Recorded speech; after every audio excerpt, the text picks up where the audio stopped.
Ghana is the first nation in Africa to gain independence from European colonists. Nicknamed the Black Star of Africa, the country has experienced one of the highest economic growth rates and success in the continent. After its independence, Ghana was hit with many social tensions between tribes and many domestic political problems brought upon by imperialism, which made it extremely difficult for the country to arise. In this video, we'll be discussing Ghana's history before and after independence.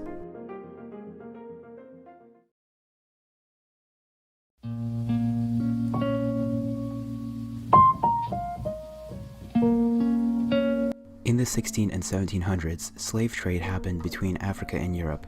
10 million people were taken from Africa and forced into slavery, 20% of whom were exported from the Gold Coast, which was relatively a populated region in the continent at the time, and still is to this day. Understandably, many countries were interested in colonizing this part of Africa.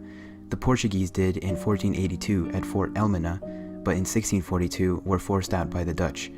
Then the UK tried to invade it shortly after, in the late 1600s, by setting forts at Cape Coast and other locations near it.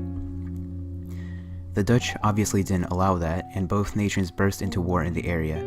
The Dutch won, but British chartered companies weren't phased at all and did the most British thing ever, which was continuing their business and the slave trade, and just declaring that land part of Britain. By the end of the 18th century, Britain completely dominated the area.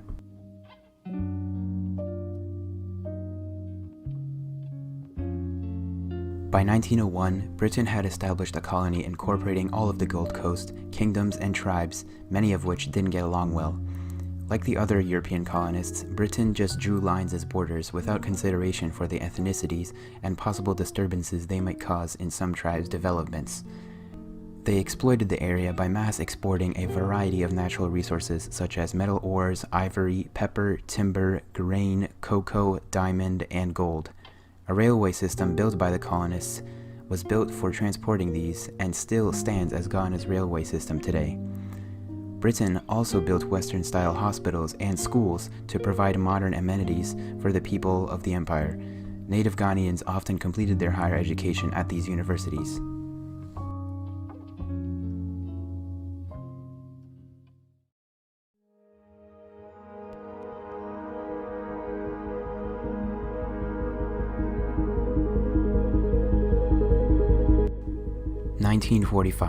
In the wake of a major colonial role in World War II, Britain demanded Ghana to help along with their other colonies. However, Gold Coast nationalists demanded more autonomy and tried to stay away more and more from Britain's business in the war. In the early 1950s, so many nationalist movements emerged in the area that Britain temporarily allowed them to share power with them. By 1956, British Togoland and Fante Protectorate merged with the Gold Coast to create one colony, the official Gold Coast. It was renamed to Ghana shortly after.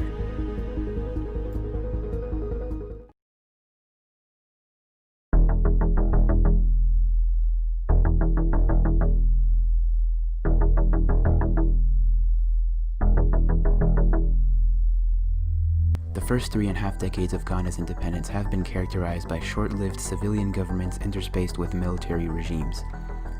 When Ghana became the first African nation to achieve independence from colonial rule on March 6, 1957, there was much jubilation and hope that Ghana would pioneer the way toward rapid growth and development for Africa as a continent. Indeed, Ghana experienced reasonably high growth soon thereafter, but by 1965, per capita growth was already negative. For a few years after Ghana's independence, its economy was thriving. It had a huge amount of natural resources which it primarily depended on for its revenue. After the war, Ghana experienced rapid political and nationalist development. As said previously, so much nationalist fervor pressed onto Britain that Britain allowed the Gold Coast some self-government. The Convention People's Party, or CPP, founded by Kwame Nkrumah, became the dominant political organization. In 1951, general elections were held. It is important to note that many people weren't educated at the time and weren't mentally qualified to place a vote in the election. So who won? Well, Nkrumah won. He wanted a centralized state and believed in what he called African socialism, which is exactly how it sounds. His government treated critics extremely harshly and didn't allow for anyone to speak back. In October 1957, 6 opposition groups formed a coalition against the CPP, but it achieved very little. During this time, Nkrumah became increasingly dictatorial. His government outlawed political parties, imprisoned its critics, and seriously limited the autonomy of the judiciary. Ghana wanted to show off its power and gain the hope of the African people. Unfortunately for them, as with many other socialist countries, the economy took a massive hit. By 1966, cocoa prices fell and poorly financed projects and businesses quickly fell apart. Unemployment and poverty skyrocketed. People from the different tribes didn't get along, and no one had hope. Economic conditions were beyond chaotic, and Ghana, which was one of the most successful countries in Africa, was now in deep, deep debt and social crisis. The simple answer to Ghana's sudden economic crisis is to overthrow Nkrumah and hope for a better leader who can improve the situation. But that is easier said than done. For more than 25 years, after 4 different governments and political figures, the nation finally settled with one: Flight Lieutenant Jerry Rawlings. Throughout his presidency, Rawlings worked towards improving economic conditions. Under the advice of the International Monetary Fund and the World Bank, he instituted free market reforms and a government austerity program that attracted foreign investment and aid. Finally, by the early 1990s, Ghana's economy was completely revived and the country experienced one of the highest growth rates in Africa. But the main question still remains to be answered. To what extent did imperialism affect modern-day Ghana?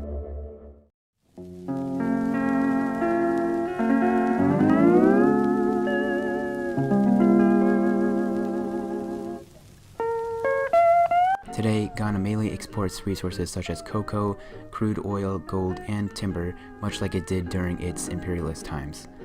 The country experienced an economic expansion of 6.7% in the first quarter of 2019, with non-oil related growth at 6%. Inflation remains in the single digits at around 9%, and the banking sector is well capitalized. This is proven by Ghana's impressive GDP of 134 billion as of 2017, with an 8.4% growth rate, which is ranked 9th in all of Africa. Out of all of Ghana's financial consumption, 18.3% is used for agriculture, 24.5% is used for industry, and 57.2% is used for other services. So it's clear that Ghana's industry has been booming recently. Impressively, Ghana stands second globally with a 16.7 industrial production growth rate, just behind Libya. However, Ghana's 22.14 billion debt overshadows its recent economic success. It currently spends way more money than it has, and has a negative account balance, but this will most likely last only for the next few decades. Ghana's inflation rate has slowly but surely decreased from 17.5% in 2016 to 12.4% in 2017. It makes more money in exports than it does in imports, also as of 2017, and it partners with many other economically successful countries like China, Belgium, India, the UK, and the USA. Because Britain took away so many of Ghana's resources for themselves during colonial times, Ghana will soon run out of them. However, it is much more economically stable today than it was during and right after colonial times with Britain. Of course, Ghana's debt does increase, but so does its GDP, and at this rate, the country is set on a very prosperous future, very much likely for the end of the 24th century. Much like its neighboring countries, Ghana is experiencing the largest population boom in all of its history. This doesn't really relate with imperialism, but rather because of the region Ghana is located in Western Africa, like Ivory Coast, Senegal, Morocco, and Nigeria, which all have relatively high populations.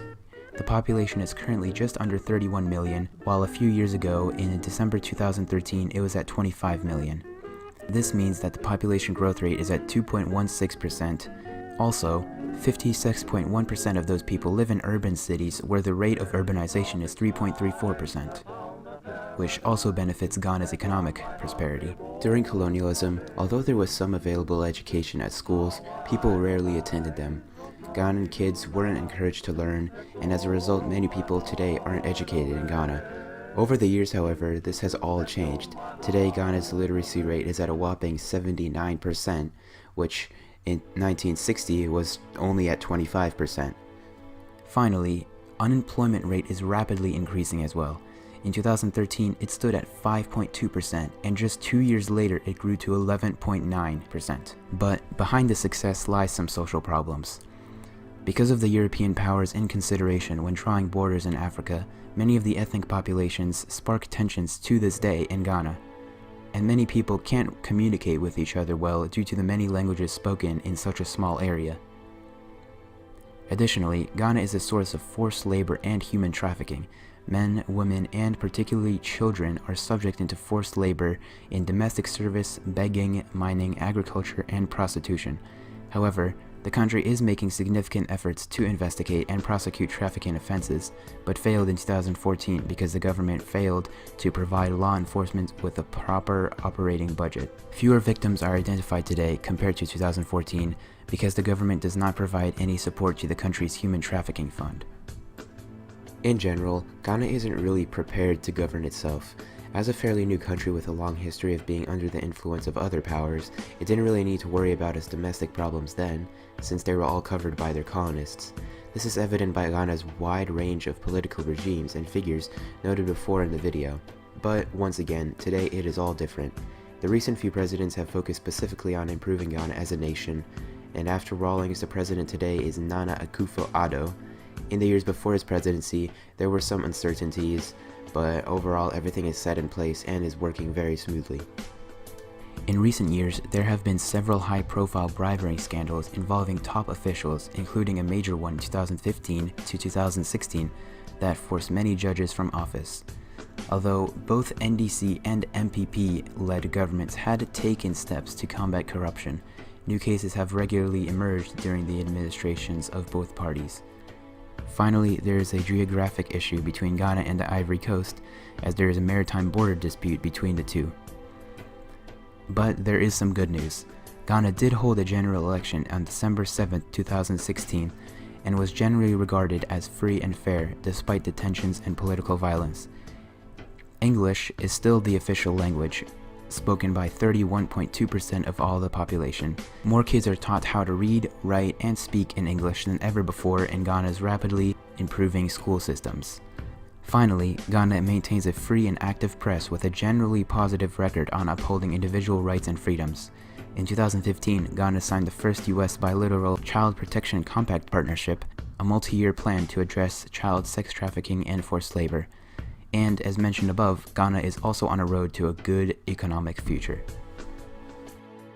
In many ways, it was tough for Ghana to arise as an independent nation. In all of Ghana's colonial times, it was controlled by Britain and couldn't hold itself accountable for its own problems. As a result, people after independence weren't used to the idea of governing themselves without the influence or approval of another power. Ghana went through many political figures, economic crises, and social tensions to get where it is today.